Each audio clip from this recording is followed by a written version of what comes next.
வெப்பத்திற்கு ஏற்ப தன்னை அனுசரித்துக் கொள்பவன், குளிருக்கு ஏற்ப தன்னை மாற்றிக் கொள்கிறவன், நெருக்கடிகளிலும் நிமிர்ந்து நிற்பவன், சூழல்களை உணர்ந்து தன்னை மாற்றிக்கொள்கிற மனிதன் தண்ணீரை போல இருக்கிறான். தலைமை பண்போடு திகழ்கிறான்.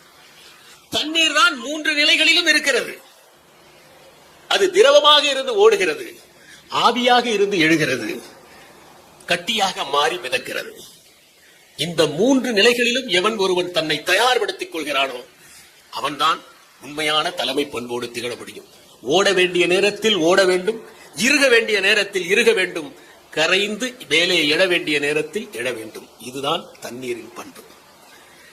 இப்படி தண்ணீரை பற்றி லாவோட்சு தன்னுடைய தாவோ டீச்சிங்கில் குறிப்பிடுவதற்கு முக்கியமான காரணம், காங்சாங் தன்னுடைய வாயை காண்பித்து எப்போது மென்மையானது நீடித்து நிற்கிறது, வலுவானது விழுந்து விடுகிறது என்பதை போதித்தார் அல்லவா? அப்போதுதான் இந்த